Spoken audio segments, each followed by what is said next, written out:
काही डिस्टर्बन्स होणार नाही तुम्हाला. तुम्ही काही प्रॉब्लेम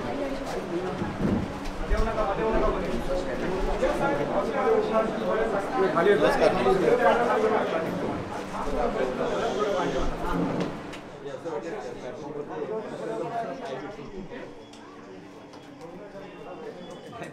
पार्टी टोपी येते ना एखादा.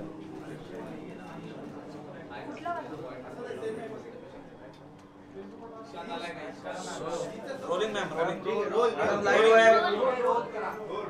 भाऊ येतोय आणि आमच्या वकीलबाई येत आहेत. त्यांची वाट बघायची का सुरू करायचं?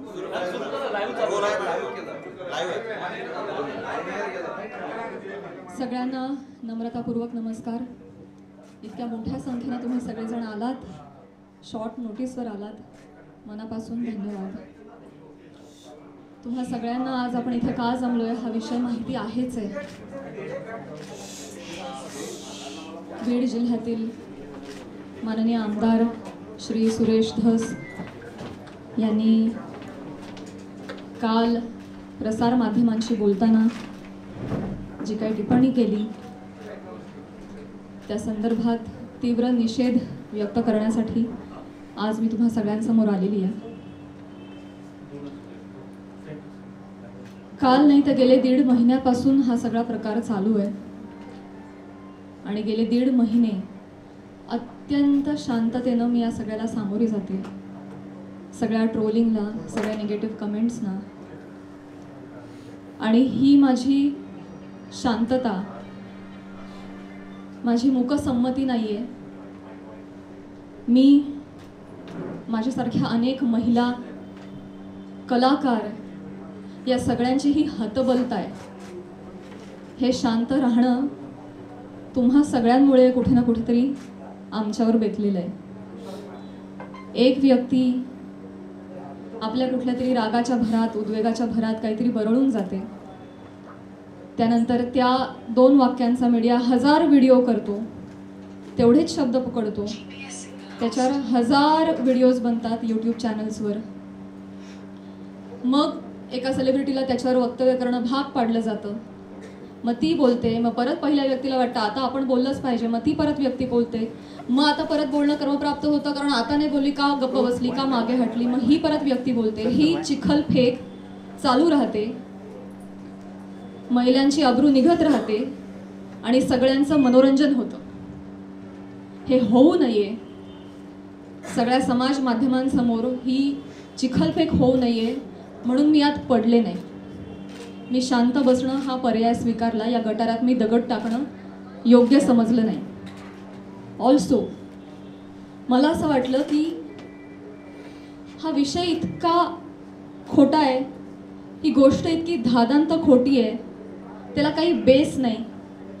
एका सांस्कृतिक कार्यक्रमामध्ये सत्कार स्वीकारताना काढला गेलेला एक फोटो, ती आमची एकमेव भेट, धन्यवाद, हा एकमेव संभाषण, एक शब्द, याच्यावरून एवढी आवई उठावी, त्याला मी का प्रत्युत्तर देऊ? जेव्हा त्या गोष्टीवर मी भाष्य करते 10 लोकांपर्यंतची गोष्टी 1000 लोकांपर्यंत पोहोचतात. ती जर गोष्ट खोटीच असेल तर ती किती काळ टिकणार, त्या गोष्टीला आपण किती महत्त्व द्यायचं. म्हणून मी त्या गोष्टीकडे दुर्लक्ष केलं. शांत बसणं मी योग्य समजलं आणि याला भरपूर साथ होती ती मी ज्या व्यक्तींबरोबर काम करते, ज्या संचाबरोबर काम करते, माझं कुटुंब, माझा मित्रपरिवार, सगळे आप्तेष्ट, महाराष्ट्रातली जनता, प्रेक्षक ज्यांचं प्रेम आहे माझ्यावर. कोणीही माझ्यावर एका शब्दानेही कधी शंकेच्या दृष्टिकोनातून पाहिलं नाही, कधीही मला विचारलं देखील नाही. प्रत्येक जण भेटला त्यावेळी हे म्हणाला, प्राजक्ता योग्य करतेस, शांत राहा, धीरानं सामोरी जा. ह्या अशा आवया उठतात आणि निघून जातात, सरपास होतात, तू शांत राहा, धीरानं सामोरी जा. ह्या सगळ्यांचा माझ्यावरचा विश्वास नाही. मी आधी पूर्ण करेन माझं सगळं. माईक मध्ये सर्व इको होतो, त्याच्यामुळे तुम्ही फक्त माईक मॅडम तो सोडून द्या ना, आता ठेवून द्या. Sorry for interrupt.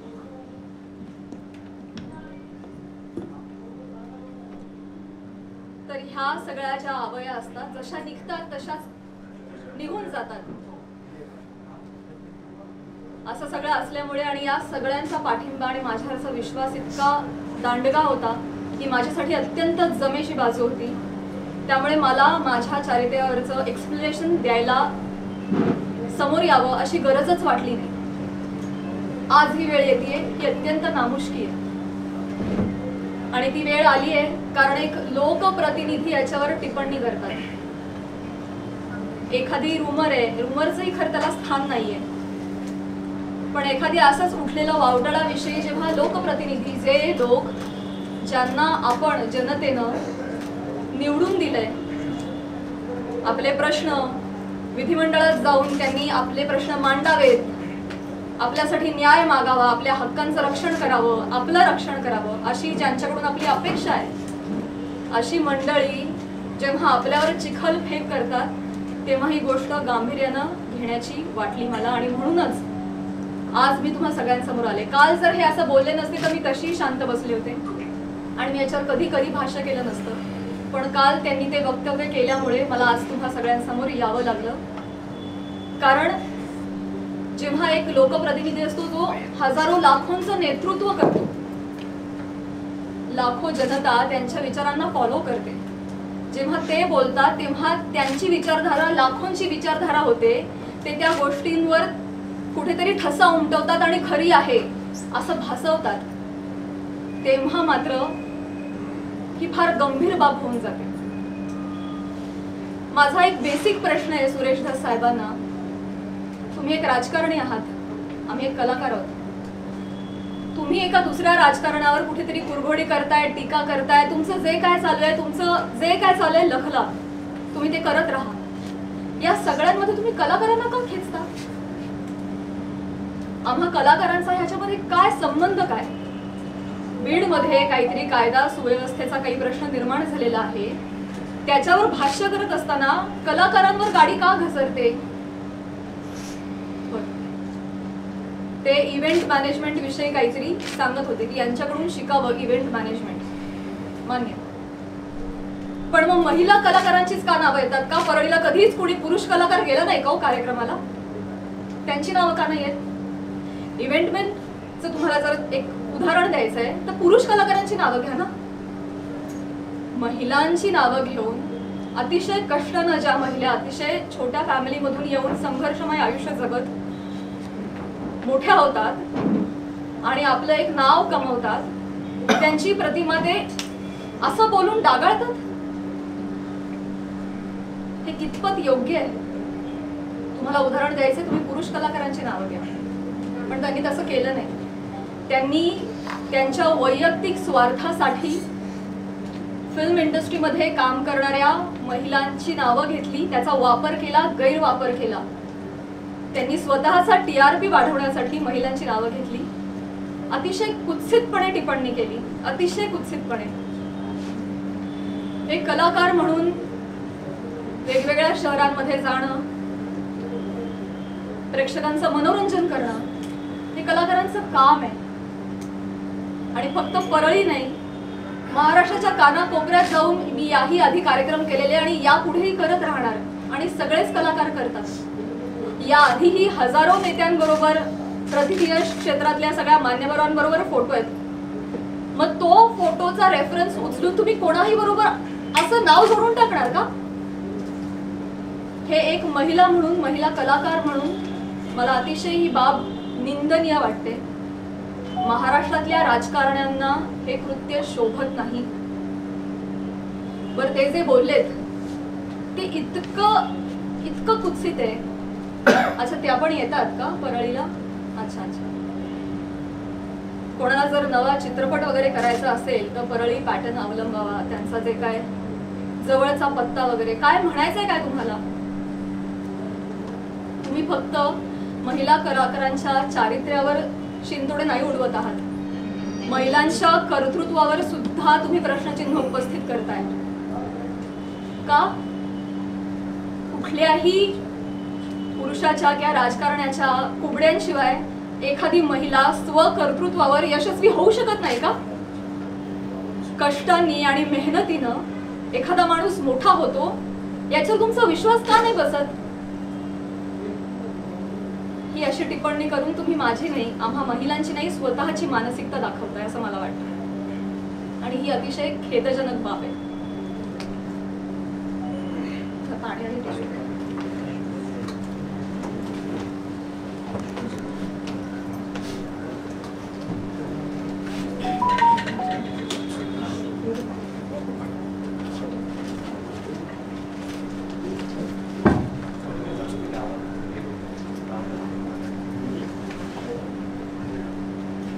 महिलांची अब्रू, स्पेशली फिल्म इंडस्ट्री मधल्या महिलांवर फार सॉफ्ट कॉर्नर, फार सॉफ्ट टार्गेट, कोणी यावं पटकन नावं घेऊन जावं. तुम्ही तुमच्या राजकारणासाठी मी विनंती करते, तुमच्या वैयक्तिक राजकारणासाठी तुम्ही फिल्म क्षेत्रामधल्या महिलांच्या नावाचा गैरवापर करणं बंद करावं अशी मी त्यांना विनंती करते. आणि ज्या कुत्सितपणे त्यांनी टिप्पणी केली आहे, या सगळ्या गोष्टीचा प्रसार माध्यमांसमोर हशा पिकवण्यासाठी त्यांनी उपयोग केलेला आहे. हे वागणं महाराष्ट्रातल्या राजकारण्यांना शोभत नाही. ही अतिशय निंदनीय बाब आहे. आणि म्हणूनच ज्या कुत्सितपणे त्यांनी टिप्पणी केली आहे आणि हशा पिकवलाय, प्रसार माध्यमांसमोर कसं बोलावं, काय बोलावं याचं ज्यांना भान नाहीये त्यांना मी विनंती करते की त्यांनी तितक्याच विनम्रतेनं माझी जाहीर माफी मागावी. आणि फक्त माझीच नाही, माझ्याबरोबर अनेक महिलांचा त्यांनी चुकीचं नाव घेऊन उल्लेख केलेला आहे. आणि या गोष्टीचा एक उपयोग करून मी त्यांना हेही सांगू इच्छिते की अशा पद्धतीनं कुठल्याही राजकीय गोष्टीसाठी फिल्म इंडस्ट्रीमधल्या महिलांच्या नावाचा गैरउपयोग होता कामा नये. पुढे जाऊन मी हेही सांगू इच्छिते, मी आज महिला आयोगाकडे तक्रार केलेली आहे. फोन सायलेंट करा. महिला आयोगाकडे दुपारी तक्रार नोंदवलेली आहे. मी त्यांनाही रिक्वेस्ट केलेली आहे की कायद्याच्या चौकटीत राहून तुम्ही याच्यावर योग्य ती कारवाई करावी. मी देखील कायदेशीर कारवाई करत राहीन. याचबरोबर माननीय मुख्यमंत्री साहेब, उपमुख्यमंत्री साहेब यांना देखील मी विनंती करते, काय या दोन व्यक्ती एक दोन वाक्य बोलून गेल्या, पण प्रसार माध्यमं तेवढीच दोन वाक्य घेऊन त्याचे 1000 व्हिडिओ बनवतात. इतके वाईट मथळे देतात, हेडलाईन्स देतात. समोरच्या माणसाच्या आयुष्यात तुमच्या या मथळ्यांमुळे एक वादळ येऊ शकतं, त्यांच्या करिअरवर परिणाम होऊ शकतो, त्यांची प्रतिमा डागाळली जाऊ शकते, त्यांचं करिअर बर्बाद होऊ शकतं, ते डिप्रेस होऊ शकतात, ते आत्महत्या करू शकतात. तुम्हाला काळजी वाटत नाही या गोष्टीची? आपण आपला TRP वाढवण्यासाठी, आपण आपला एक सेट टार्गेट अचीव करण्यासाठी कुठल्या थराला जाऊन बातमी करतो, त्याचं किती वेगवेगळ्या पद्धतीनं. आता फॉर एन एक्झाम्पल, कालच मी ही बातमी वाचली आणि ती इतकी हर्टफुल होती. बीड मधील हत्या प्रकरणात आता प्राजक्ता माळींचंही नाव जोडलं जात आहे. काय संबंध, काय दोन गोष्टींचा? आपण काय हेडलाईन्स करतो त्याचा समोरच्या माणसावर. ही माझी आई रात्रभर झोपली नाही, 1.5 महिना, मला वाटत नाही तिला शांत झोप लागली असेल. एक कमेंट नाही जी यांनी वाचली नाही. हा माझा भाऊ, यांनी सोशल मीडिया बंद करून टाकला, सगळे अकाउंट्स डिलीट केले. आज हा प्रसंग फक्त माझ्याशी निगडीत राहिलेला नाहीये, हा माझ्या कुटुंबावर त्याचा परिणाम होतोय आणि अत्यंत वाईट परिणाम होतोय. समाजामध्ये अशा पद्धतीनं प्रतिमा डागाळली जाणं एका मुलीची, आणि स्पेशली फिल्म क्षेत्रामध्ये काम करणाऱ्या मुलीची, ह्याला तोंड देणं अजिबात सोपी गोष्ट नाहीये. तुम्ही सगळेजण हे समजू शकता. तर तुम्हाला सगळ्यांना ही विनंती आणि माननीय मुख्यमंत्री साहेबांना ही विनंती की त्यांनी याबाबत काहीतरी ठोस कारवाई करावी. बेसलेस पुरावा कुठलाही असल्याशिवाय कोणीही बातमी करू नये अशा पद्धतीचे त्यांनी आदेश द्यावेत. या निमित्तानं मी करुणाताईंना सुद्धा विनंती करू इच्छिते आणि हे सांगू इच्छिते की तुम्ही स्वतः एक महिला आहात. तुम्हाला महिलांना होणारा त्रास तुम्ही समजू शकता. या पुरुष प्रधान संस्कृतीमध्ये जर महिलाच महिलांच्या पाठीशी उभ्या नाही राहिल्या आणि चिखलफेक करत राहिले तर कसं होणार? मी सांगू इच्छिते की तुम्हाला जी माझ्या बद्दलची माहिती मिळाली आहे ती अत्यंत चुकीची आहे. तुमच्या माहितीचा जो स्रोत आहे तो चुकीचा आहे श्रवणाताई. आणि आय एम शुअर की इथून पुढे तुम्ही कुठल्याही गोष्टीची खातरजमा केल्याशिवाय, शहानिशा केल्याशिवाय तुम्ही असं वक्तव्य करणार नाही. आणि महिलांच्या बाबतीत तुम्ही देखील संवेदनशील राहाल अशी मी खात्री बाळगते आणि मी तुम्हाला विनंती करते. आणि मुख्यमंत्री साहेबांनाही विनंती करते की एका कार्यक्रमातला एका मंत्र्याबरोबरचा एक फोटो याच्यामुळे इतकं वादंग उठावं आणि इतकी आवई उठावी आणि त्याच्यावर हजारो न्यूज पोर्टल्सनी, यूट्यूब चॅनल्सनी ह्याच्या न्यूज बनवाव्यात आणि वाटेल तसे ते लाईक्स आणि सबस्क्रिप्शन वाढवत राहावेत. त्यांना भीती नाहीये की याच्यावर कोणीही काहीतरी ऍक्शन घेईल म्हणून ते हे करतायत. म्हणून अशा पद्धतीनं महिला कलाकारांची अब्रू वेशीला टांगली जाते. तर याबाबत काहीतरी कडक कारवाई त्यांनी केली पाहिजे. आणि असं जर होत राहिलं, आता 1000 कार्यक्रमांवर 1000 माणसांबरोबर नावं जोडली गेली, तर मला सांगा इथून पुढे कलाकार सुद्धा कुठल्याही राजकीय नेत्यांनी आयोजित केलेल्या कुठल्याही सांस्कृतिक कार्यक्रमाला जातील का हो? ते सुद्धा धजावणार नाही. पुढची भविष्यातली मंडळी सुद्धा विचार करतील, अरे कलाक्षेत्रात पाठवायला नको पोरांना, ते काय बरं नाही. आमचं कलाक्षेत्र बदनाम नाहीये, ही सगळी मंडळी त्याला बदनाम करतात. आम्ही मनोरंजन करण्याचं काम करतो, तुम्ही आमची नावं मनोरंजनासाठी वापरता, स्वार्थासाठी वापरता, स्वतःचा TRP वाढवण्यासाठी वापरता. हे अत्यंत चुकीचं आहे. आणि स्पेशली महिलांची नावं पटकन कशी तोंडावर येतात, पुरुषांची नावं का येत नाहीत, यासाठी एक टूल बनवलं जातंय महिला कलाकारांना. ह्याबद्दल मला खेद वाटतो. आणि मी पुन्हा एकदा सांगेन की मुख्यमंत्र्यांना विनंती की तुम्ही याबाबत ठोस कारवाई करावी, आदेश द्यावेत. सुरेश धसांना मी विनंती केलेलीच आहे की त्यांनी जाहीर माफी मागावी. आणि या निमित्तानं मी प्रसार माध्यमांना सुद्धा विनंती करेन, मी पुन्हा तेच बोलते, अनेक यूट्यूब चॅनल्स जी सोशल मीडियाची टीम लीगल नोटीस पाठवून थकली. एक यूट्यूबचा व्हिडिओ डाऊन होतो तर 3 रोज नव्याने उभे राहत होते. तर एखाद्या गोष्टीचा एक संदर्भ घेऊन तुम्ही वाटेल ते मथळे देऊन जे न्यूज करता, तुम्ही सुद्धा कुठेतरी या बाबतीत स्पेशली महिलांच्या चारित्र्यासंबंधात असलेल्या गोष्टींवर तुम्ही तरी संवेदनशीलता दाखवणार आहात की नाही? TRP साठी, तुमचं टार्गेट कम्प्लीट करण्यासाठी किती खालच्या घराला जाऊन तुम्ही बातम्या करता, हे योग्य आहे का? अशी मला तुम्हालाही प्रश्न विचारायचे आणि तुम्हालाही विनंती करायची की आपण सुद्धा एक सभ्यतेची पातळी सोडली नाही पाहिजे. आपण महाराष्ट्रात राहतो, महाराष्ट्र अतिशय सुज्ञ मंडळींचा प्रदेश आहे आणि तुम्ही कोणीही अशा पद्धतीनं मुळात आदेश आले पाहिजेत, त्याच्यावर ठोस कारवाई झाली पाहिजे. आणि आपण एक माणूस म्हणून सुद्धा, एक मराठी माणूस म्हणून सुद्धा आपण सुद्धा आपल्याला काहीतरी नियम घालून घेतले पाहिजेत असं मला वाटतं. ताई, सुरेश दसांची नुकतीच प्रतिक्रिया, मी माझं पूर्ण करते भाऊ. या निमित्तानं महाराष्ट्रातल्या जनतेला सुद्धा मला म्हणायचं आहे की आपण आता AIच्या जमान्यात आहोत. सोशल मीडियावर वाटेल तसे लोक व्यक्त होत आहेत. मॉर्फ करणं, video, photo, call recording, fake generate करणं, फेक चॅट्स करणं हे अतिशय सोपं आहे. डाव्या हाताचा मळ आहे. आता हे फार अवघड नाही राहिलेलं आहे. तर महाराष्ट्रातल्या जनतेनं सुद्धा सतसत विवेक बुद्धी जागरूक ठेवावी आणि आपण सोशल मीडियावर कसे व्यक्त होतो याची सभ्यता पाळावी. आपल्या आई बहिणीच्या बाबतीत जर अशी गोष्ट घडली असती तर आपण असं लिहिलं असतं का, असं त्यांनीही विचार करावा. सारासार विचार करून व्यक्त व्हावं. सगळ्यांनीच ही जी बाब आहे ती अतिशय गांभीर्यानं घ्यावी हवी. इथे मी फक्त माझ्या न्यायासाठी नाही बोलत आहे. इथे मी आज सगळ्या सिने क्षेत्रात, कला क्षेत्रात काम करणाऱ्या सगळ्या महिलांच्या वतीनं बोलतीये. आज त्यांचं प्रतिनिधित्व करते असं मी म्हणेन की समाजामध्ये उजळ माथ्यानं जगण्यासाठी आम्हाला एक फ्रीडम असलं पाहिजे, एक मान सन्मान ठेवला गेला पाहिजे. यासाठी तुम्ही सुद्धा ती डिग्निटी पाळणं गरजेचं आहे आणि तो मान सन्मान देणं गरजेचं आहे असं मला वाटतं आणि तुम्ही ते कराल अशी मी आशा व्यक्त करते.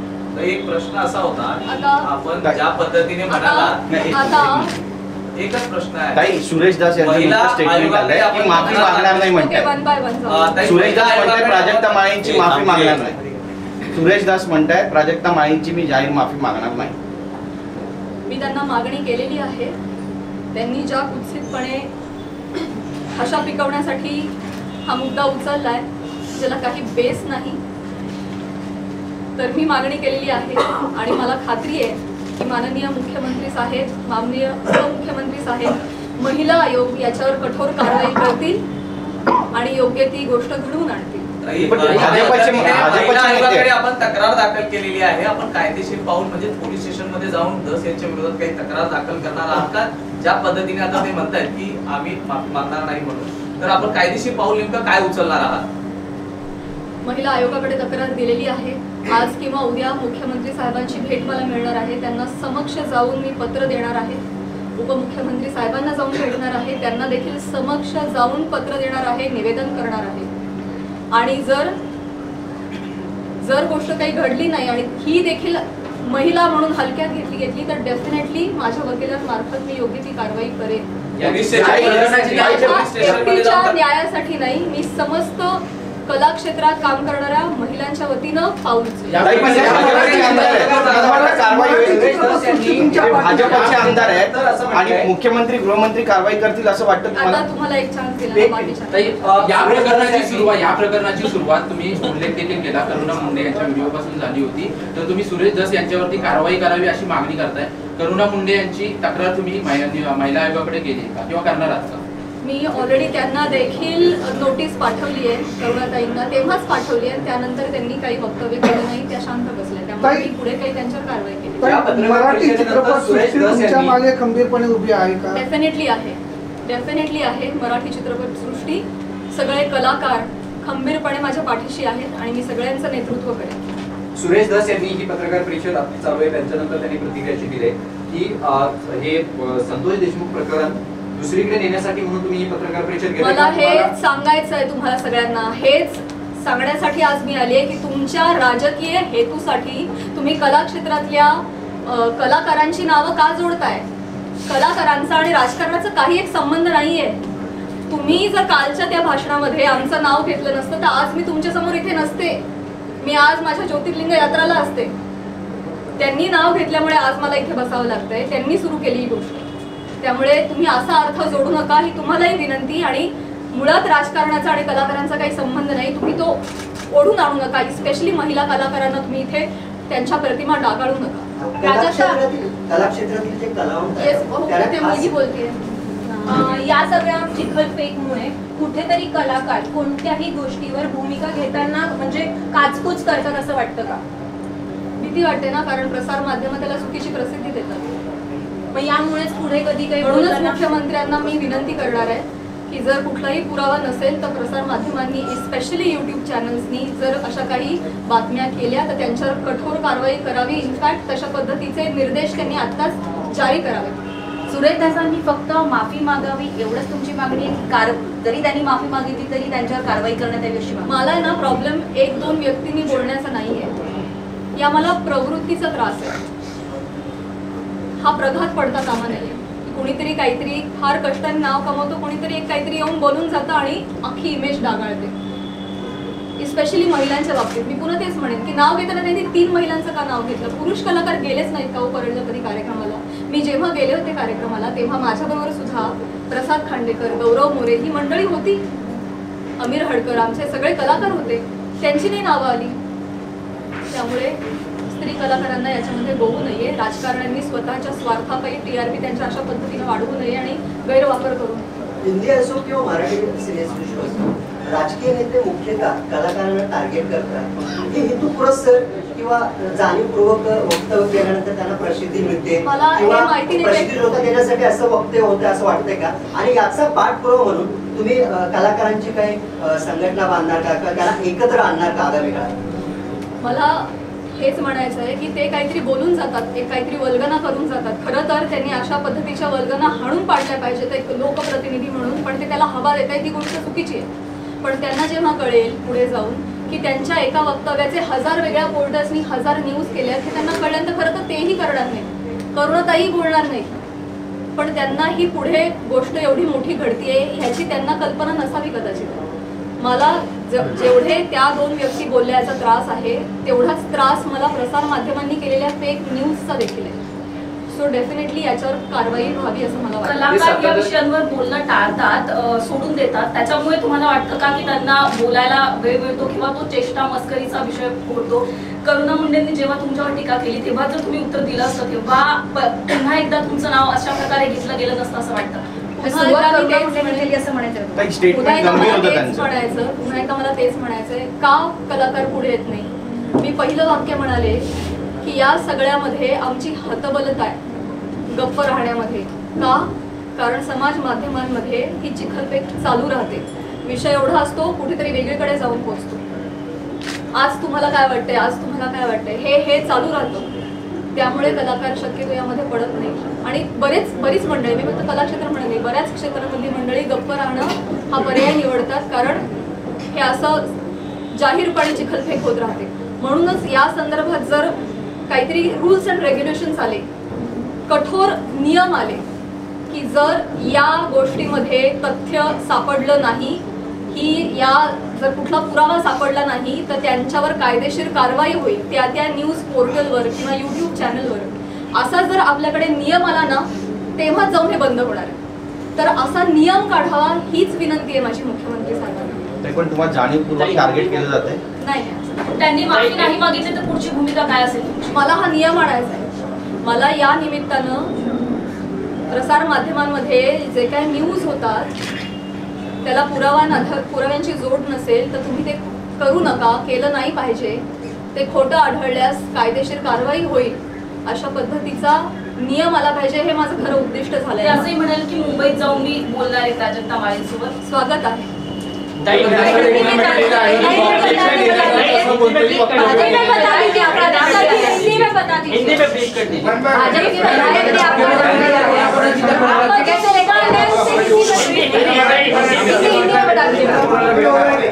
एका पत्रकाराला एका पत्रकाराला आपका नाम लिया, भाजपा विधायक ने आपका नाम लिया है जिस पर आप आज चालू है ना, एक थोड़ा एक्सप्लेन होता है ना, क्या बताएंगे इस पर? सगळ्यात शेवटी हिंदी बोलू, मराठी त्यांनी आताच असं देखील म्हटलंय की मी असं नाही विचारला माईक खाली. त्यांनी असं देखील म्हटलंय की मी असं कोणतेही ऑब्जेक्शन घेण्यासारखं वक्तव्य बोललेलो नाही आणि माझ्यासाठी प्राजक्ता माळी हा विषय संपलेला आहे असं देखील वक्तव्य केलेलं आहे. काय सांग? तिथे बघितलं नाही, परंतु अच्छा त्या पण आल्या का, येतात का परळीला? अहो परळीला नाही, संबंध महाराष्ट्रात फिरतो आम्ही, देशाबाहेरही कार्यक्रमाला जातो. परळी पॅटर्न जवळचा पत्ता, तुम्हाला जर चित्रपट बनवायचा असेल तर परळी पॅटर्न म्हणजे म्हणायचं काय? हे डेफिनेटली अतिशय निंदनीय वाक्य आहे, अतिशय डिरोगेटरी आहे. या मागचा सूचित अर्थ कळू नये इतका महाराष्ट्र आणि मी दुधखुळी नाहीये. त्यांना जे आडून बोलायचं होतं हे सगळ्यांना कळतंय. त्यामुळे परळीला येतात म्हणजे मी काहीच बोलू नये असं नसतं. नुसतं ताई म्हणून काही होत नाही. त्याच्या अवतीभवती तुम्ही जे हातवारे करता, तुमचे जे हावभाव असतात, एका महिलेचं चारित्र्य का एवढ्या रिॲक्शननी सुद्धा डागाळू शकतं. समाज माध्यमांसमोर, प्रसार माध्यमांसमोर हशा पिकवण्यासाठी त्यांनी हा मुद्दा वापरलाय. तो डेफिनेटली अतिशय निंदनीय आहे, अतिशय खालच्या पातळीचा आहे आणि तो चुकीचा आहे याचा मी निषेध करते. मॅम, क्लॅरिफिकेशन देताना नेहमी महिलाच का देतात? तुम्हाला वाटत नाही का त्यांच्याशी नाव जोडलं जातं, त्यांनी सुद्धा हे दिलं पाहिजे? आतापर्यंत बॉलिवूडमध्ये सुद्धा अशा अनेक गोष्टी घडलेल्या आहेत, पण महिलाच टार्गेट का होते याच्यावर तुम्हाला काय वाटतं? हाच माझा प्रश्न आहे मुख्यमंत्री साहेबांना सुद्धा, की हे महाराष्ट्रामध्ये एक निर्भेळ वातावरण कला क्षेत्रातल्या महिलांच्या बाबतीत असलं पाहिजे आणि आम्ही सॉफ्ट टार्गेट होता कामा नये. कुठल्याही राजकीय व्यक्तींच्या स्वार्थापायी आमच्या नावांचा गैरवापर झाला नाही पाहिजे, हीच तर माझी विनंती आहे. आणि हे दुःख आहे, आज मला माझ्या चारित्र्याच्या क्लॅरिफिकेशनसाठी प्रेस कॉन्फरन्स घ्यावी लागते. हीच निंदनीय गोष्ट आहे. हे महाराष्ट्रात होत आहे, सावित्रीच्या लेकींबाबत होत आहे. मला याचं दुःख आहे. करुणा मुंडेंनी ज्या पद्धतीने सुरुवात केली किंवा सुरेश दसनी ज्या पद्धतीने सुरुवात केली, पण या सगळ्या गोंधळामध्ये ज्या व्यक्तीसोबत नाव जोडलं गेलं, परळीच्या एका व्यक्तीसोबत नाव जोडलं गेलं, तर तुला असं नाही वाटत का की त्या व्यक्तीकडून सुद्धा काहीतरी वक्तव्य आलं पाहिजे की जे काही चालू आहे त्याच्यामध्ये काही संबंध वगैरे नाही? असं प्राजक्ताताई, मुख्यमंत्री देवेंद्र फडणवीस सुरेश दसांवरती कारवाई करतील असं वाटतं का तुमच्या भेटीनंतर? कारण की भाजपचे आमदार आहेत. आता त्यांनी माफी मागणं, त्यांनी बोलणं, त्यांना हा प्रकार चुकीचा आहे हे कळलं पाहिजे, त्याचे परिणाम काय होतात हे कळलं पाहिजे आणि पुढे जाऊन या बाबतीत कठोर नियम झाले पाहिजेत. हे आता माझं मोठं उद्दिष्ट आहे. एका व्यक्ती संदर्भात तेवढा मुद्दा, त्यांची माफी, एवढा छोटा विचार मी नाही करणार. या बाबतीत काहीतरी कठोर निर्णय झाले पाहिजेत, काहीतरी रूल्स अँड रेग्युलेशन्स बसले पाहिजेत. इथून पुढे कुठल्याही महिला कलाकाराला, ही मी आज ह्या सगळ्या गोष्टीची पार्श्वभूमी घेऊन म्हणते, भविष्यात मला किंवा कला क्षेत्रात काम करणाऱ्या कुठल्याही महिलेला अशा पद्धतीच्या गोष्टींना सामोरं जायची वेळ येऊ नये यासाठी मी प्रयत्न करेन. आता तुम्ही म्हणाला की कला राजाश्रय मिळाल्याने मुक्ती होते आणि असंही म्हणाला की महाराष्ट्रभर आम्ही जर नाहीच फिरलो रसिकांचं कसं मनोरंजन होणार. अगदी बरोबर आहे, पण तुम्ही बाहेर नाही गेला तर त्याचं तुमचं नुकसान आहे, तुमचीच कला जनतेसमोर येणार आहे असं वाटत नाही तुम्हाला? मला प्रश्न नाही कळला. तुम्ही मनोरंजन ठीक आहे, कलेला राजाश्रय मिळाल्यानंतरच ती कला मोठी होते. महाराष्ट्रभर फिरताय, राजकारणाचे कार्यक्रम अटेंड करता असं तुम्ही म्हणताय, पण तुम्ही जर नाही गेला तर त्याच्यामुळे तुमचं परिणाम होणार आणि तुमचं नुकसान होणार असं वाटत नाही तुम्हाला? डेफिनेटली मुळात वेगवेगळ्या शहरांमध्ये जाऊन, वेगवेगळ्या ठिकाणी जाऊन प्रेक्षकांचं मनोरंजन करणं हेच तर कलाकारांचं काम आहे, कर्तव्य. निखळ मनोरंजनासाठी तर कलाकार प्रेक्षकांशी संवाद साधण्यासाठी वेगवेगळ्या ठिकाणी जातात आणि गेलंच पाहिजे. ते आमचं उपजीविकेचं साधन पण आहे आणि आमच्या स्वातंत्र्यावर अशी गदा नाही येऊ शकत ना.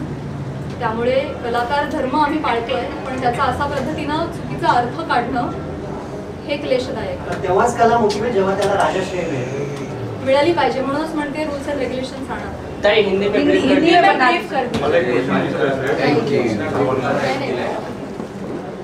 मैं यही कहना चाहूँगी कि आज जो भी यहाँ पे हुआ, सुरेश धस जी ने जो भी बोला है वो काफ़ी निंदनीय है ही.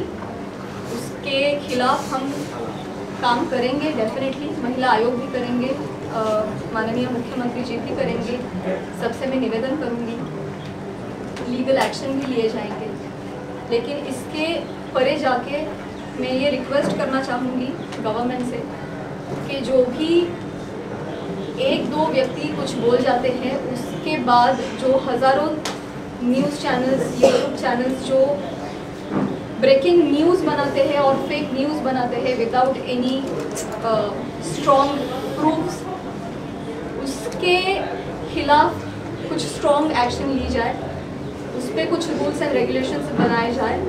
तब जाके ये सही मामले में एक व्यक्ति किसी को सॉरी बोल देता है और मामला ख़त्म हो जाता है. इतना छोटा ये नहीं होना चाहिए. इसके परे जाके हमारी गवर्नमेंट ने महिलाओं के हित के लिए उनके अगेंस्ट जो ये फेक न्यूज़ बनती है उसके खिलाफ उन्होंने कठोर रूल्स एंड रेगुलेशंस बनाने चाहिए. ये मेरी उनसे रिक्वेस्ट है. आपकी इस मामले में सीएम और डीसीएम किसी से बात हुई है? जी, आज सुबह मैंने उनका टाइम लेने के लिए फ़ोन किया था और हमारी बात भी हुई सीएम साहब से.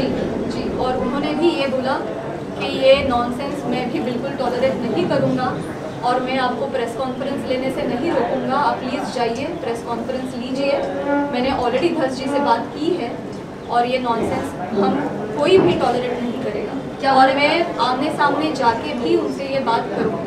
कार्रवाई करने का उन्होंने कोई आश्वासन दिया है सीएम ने? मैं बोलूँगी कि कार्रवाई क्या होता है. एक व्यक्ति सॉरी बोल के निकल गया, इतना छोटा ये नहीं होना चाहिए. ये आगे जाके हो ही नहीं, इसलिए कुछ कार्रवाई होनी चाहिए. आपने महिला आयोग में भी शिकायत की, अपनी शिकायत में आपने क्या मांग की? इस पे कार्रवाई होनी चाहिए और इस पे रूल्स एंड रेगुलेशंस बिठाने चाहिए, यही लिखा है. क्या सोशल मीडिया पे आपको बहुत परेशान किया जा रहा है, उस पर भी आपने बात की? मैंने ये बोला कि महाराष्ट्र के सारे जनता को मैंने अपील किया है कि हम भी एक डिग्निटी मेंटेन करेंगे. क्या लगता है प्राजक्ता जी, आपको क्यों टारगेट किया जा रहा है? टारगेट नहीं किया जा रहा. सुरेश दस कह रहे हैं कि वो माफी नहीं मांगेंगे, इस पर आपको क्या कहना है? मैंने आप सिर्फ माफी की मांग. जय हिंद, जय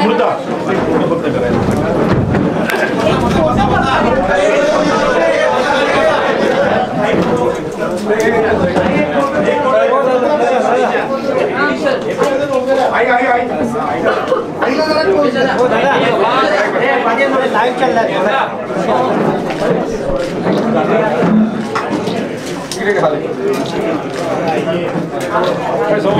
थैंक यू.